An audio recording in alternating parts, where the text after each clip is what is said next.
اعوذ باللہ من الشیطان الرجیم۔ صحیح بخاری حدیث نمبر 2۔ حضور اکرم صلی اللہ علیہ وآلہ وسلم نے فرمایا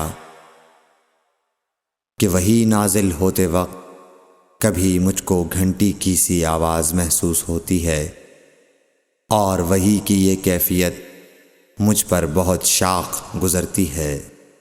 جب یہ کیفیت ختم ہوتی ہے تو میرے دل و دماغ پر اس فرشتے کے ذریعے نازل شدہ وحی محفوظ ہو جاتی ہے، اور کسی وقت ایسا ہوتا ہے کہ فرشتہ بشکل انسان میرے پاس آتا ہے اور مجھ سے کلام کرتا ہے، پس میں اس کا کہا ہوا یاد رکھ لیتا ہوں۔ صحیح بخاری حدیث نمبر 3۔ حضرت صلی اللہ علیہ وآلہ وسلم پر وحی کا ابتدائی دور اچھے سچے پاکیزہ خوابوں سے شروع ہوا۔ آپ خواب میں جو کچھ دیکھتے وہ صبح کی روشنی کی طرح صحیح اور سچا ثابت ہوتا۔ پھر من جانب قدرت آپ تنہائی پسند ہو گئے، اور آپ نے غار حرا میں خلوت نشینی اختیار فرمائی، اور کئی دن اور رات وہاں مسلسل عبادت اور یاد الہی و ذکر میں مشغول رہنے لگے۔ جب تک گھر آنے کو دل نہ چاہتا توشہ ہمراہ لیے ہوئے وہاں رہتے۔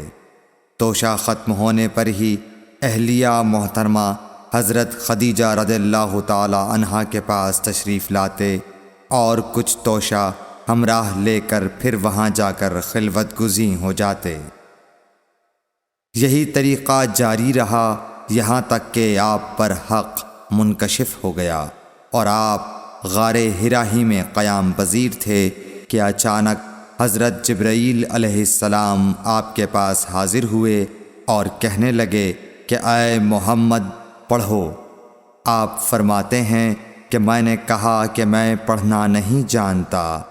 آپ صلی اللہ علیہ وسلم فرماتے ہیں کہ فرشتے نے مجھے پکڑ کر اتنے زور سے بھینچا کہ میری طاقت جواب دے گئی۔ پھر مجھے چھوڑ کر کہا پڑھو۔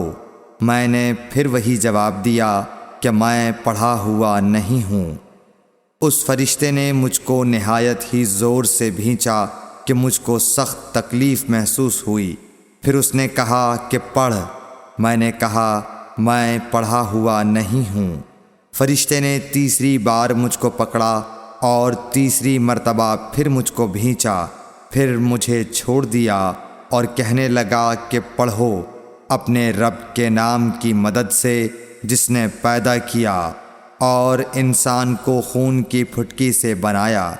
پڑھو، اور آپ کا رب بہت ہی مہربانیاں کرنے والا ہے۔ بس یہی آیتیں آپ حضرت جبرائیل علیہ السلام سے سن کر اس حال میں غار حرا سے واپس ہوئے کہ آپ کا دل اس انوکھے واقعے سے کانپ رہا تھا۔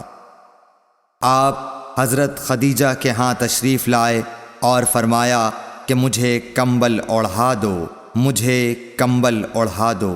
لوگوں نے آپ کو کمبل اوڑھا دیا۔ جب آپ کا ڈر جاتا رہا تو آپ نے اپنی زوجہ محترمہ حضرت خدیجہ رضی اللہ تعالی عنہا کو تفصیل کے ساتھ یہ واقعہ سنایا، اور فرمانے لگے کہ مجھ کو اب اپنی جان کا خوف ہو گیا ہے۔ آپ کی اہلیہ محترمہ حضرت خدیجہ رضی اللہ تعالی عنہا نے آپ کی ڈھارس بندھائی اور کہا کہ آپ کا خیال صحیح نہیں ہے۔ اللہ کی قسم، آپ کو اللہ کبھی رسوا نہیں کرے گا۔ آپ تو اخلاق فاضلہ کے مالک ہیں، آپ تو کنبہ پرور ہیں، بے کسوں کا بوجھ اپنے سر پر رکھتے ہیں، مفلسوں کے لیے آپ کماتے ہیں، مہمان نوازی میں آپ بے مثال ہیں، اور مشکل وقت میں آپ امر حق کا ساتھ دیتے ہیں۔ ایسے اوصاف حسنہ والا انسان یوں بے وقت ذلت و خواری کی موت نہیں پا سکتا۔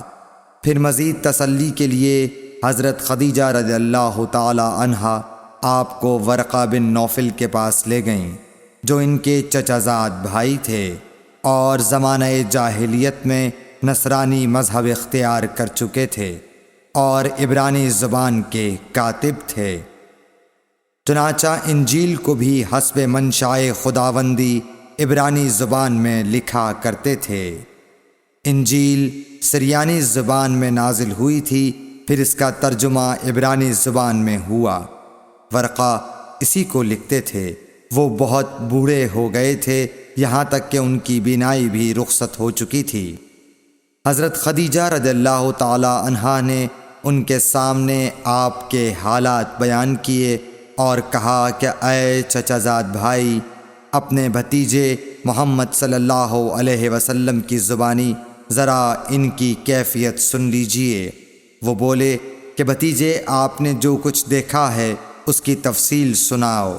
چنانچہ آپ صلی اللہ علیہ وآلہ وسلم نے از اول تا آخر پورا واقعہ سنایا، جسے سن کر ورقہ بے اختیار ہو کر بول اٹھے کہ یہ تو وہی ناموس معزز رازدان فرشتہ ہے جسے اللہ نے حضرت موسیٰ علیہ السلام پر وحی دے کر بھیجا تھا۔ کاش میں آپ کے اس عہد نبوت کے شروع ہونے پر جواں عمر ہوتا، کاش میں اس وقت تک زندہ رہتا جب کہ آپ کی قوم آپ کو اس شہر سے نکال دے گی۔ رسول کریم صلی اللہ علیہ وآلہ وسلم نے یہ سن کر تعجب سے پوچھا کہ کیا وہ لوگ مجھ کو نکال دیں گے، حالانکہ میں تو ان میں صادق و امین و مقبول ہوں۔ ورقہ بولا، ہاں یہ سب کچھ سچ ہے، مگر جو شخص بھی آپ کی طرح امر حق لے کر آیا لوگ اس کے دشمن ہی ہو گئے ہیں۔ اگر مجھے آپ کی نبوت کا وہ زمانہ مل جائے تو میں آپ کی پوری مدد کروں گا۔ مگر ورقہ کچھ دنوں کے بعد انتقال کر گئے، پھر کچھ عرصے تک وحی کی آمد موقوف رہی۔